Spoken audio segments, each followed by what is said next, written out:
Hi, I'm Jim Stroud, and this is my podcast brought to you in part by Proactive Talent, the most recognized and respected name in talent attraction and hiring services.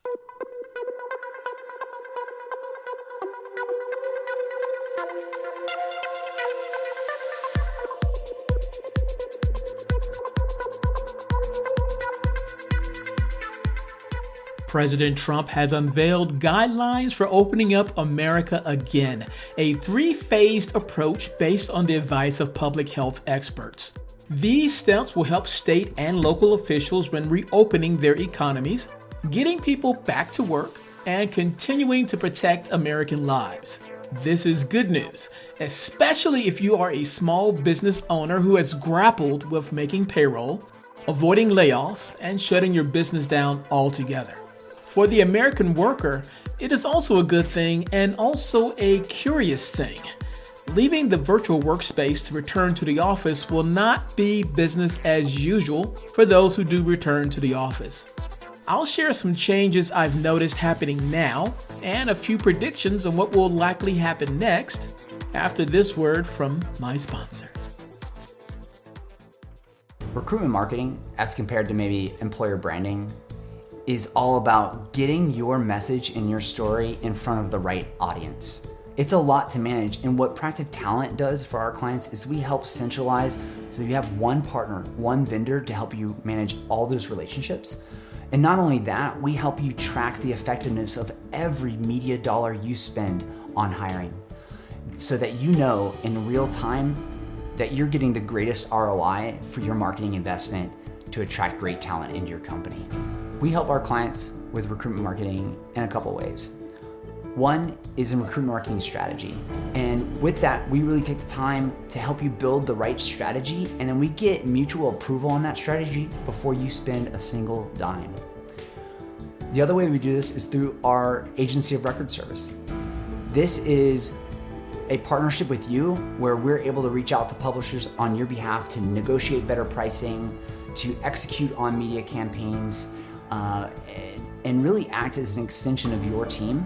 Some of the benefits that our clients have seen working with Proactive Talent's recruitment marketing services is an overall reduction of 30% cost per applicant. That's really significant.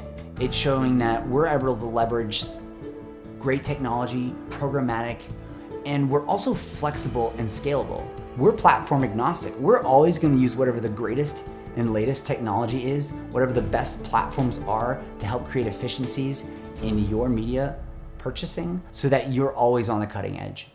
For more information on Proactive Talent, visit them online at proactivetalent.com or click the link in the podcast description. With America reopening for business, companies have to take into account safety and privacy challenges that they never have had to consider before. Listen to these quotes from the technology news website Protocol.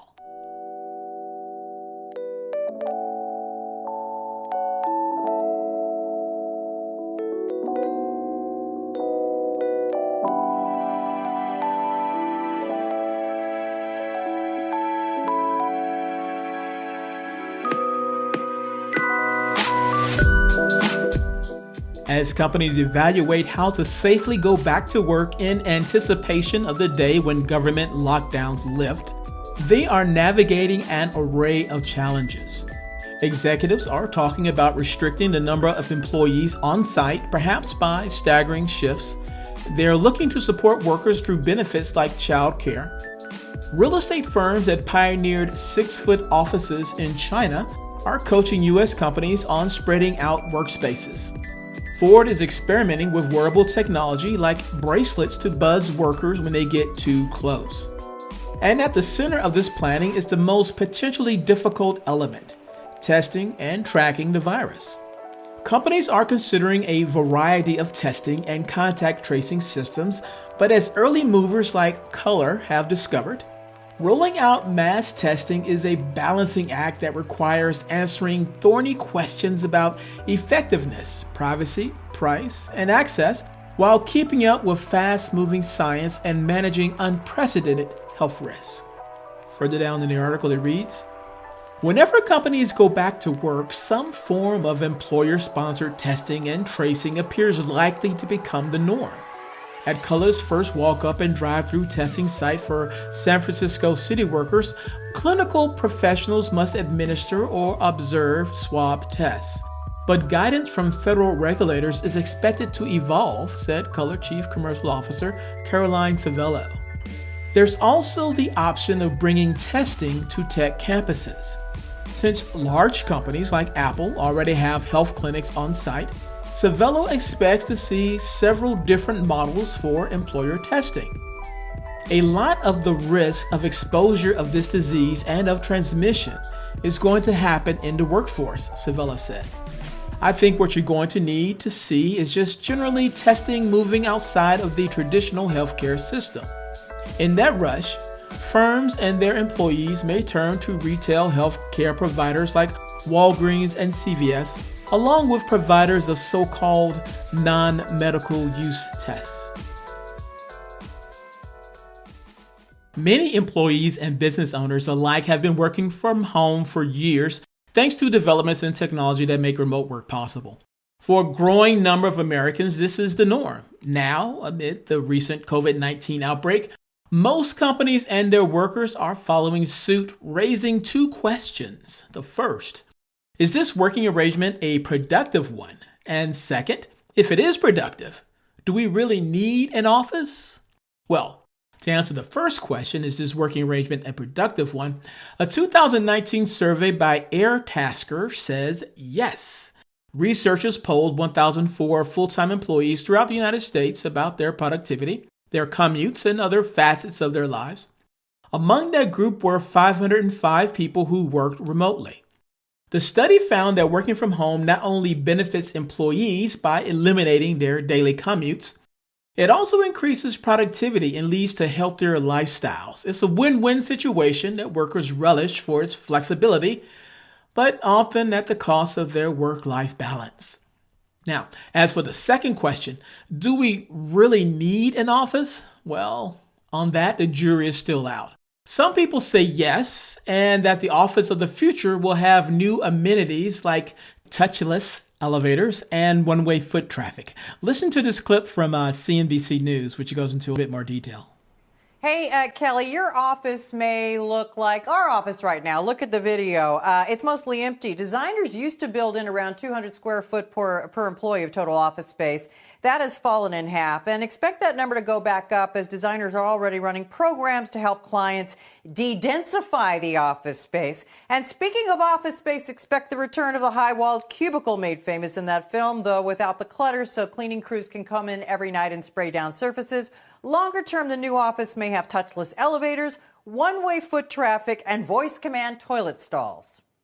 And I think some of the ways our clients are also looking at achieving this is perhaps opening satellite offices so that they can have the same number of employees, but they're in two separate locations. But surveys show a lot of employees enjoy working from home, like me, and that will be part of the future as well. And I have one client here in the DC area that thinks 69% of their staff may continue to work from home. But that may be on a 2 or 3 day basis. But that's enough of a time that there's actually real estate implications. Yeah, that is a question for the future. But Kelly, neither designer believes the office is going away completely, unfortunately. Jane, as soon as everyone comes back, I'm going home. But I heard Kevin O'Leary say the other day, he was looking across his portfolio of companies, figured he could save a bunch of money by restricting office space by 20%. I definitely think this is happening, right? Well, what you may see in the short term is teams come in on alternating days, or you need twice as much office space, or if you only have half your team in there, you're only using the full space for it, you see? So in the short term, you're going to need all that real estate because you can't have everyone in there all at the same time. One company fighting to keep the office alive are real estate giants Cushman and Wakefield. They developed this concept called the 6 feet office at their Amsterdam headquarters with different protocols in play to keep your workers at a distance and the overall office clean. To give you some insight, here are a few examples of what you can expect to see if you were to venture into their 6 feet office.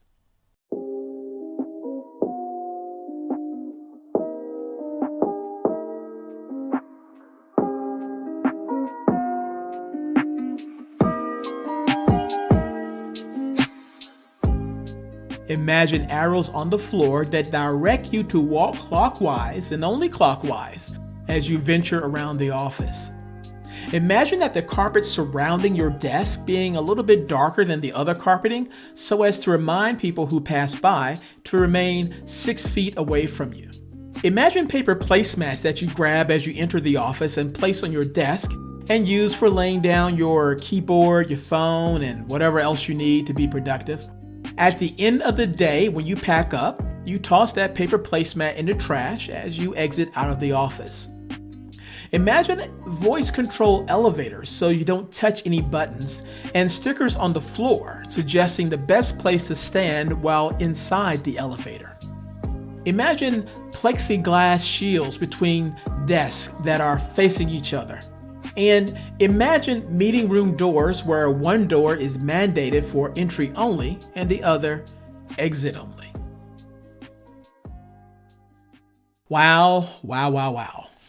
I think the concept of a 6-foot office is a good pivot for companies who have a lot invested in office real estate. And I don't blame them.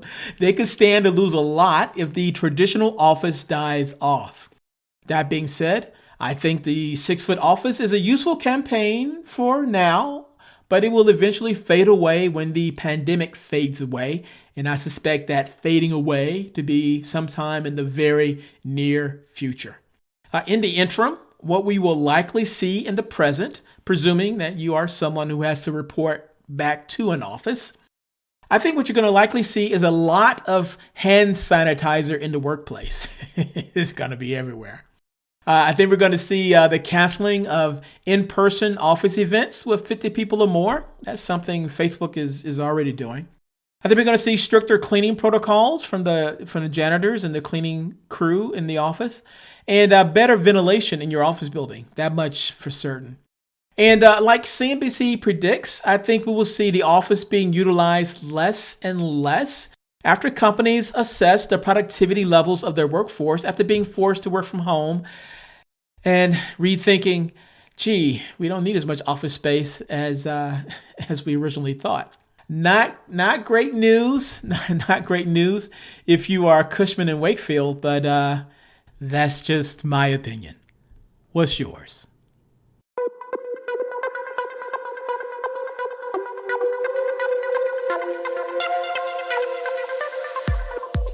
If you love what you heard, hate what you heard, or don't know what you just heard, I want to know about it.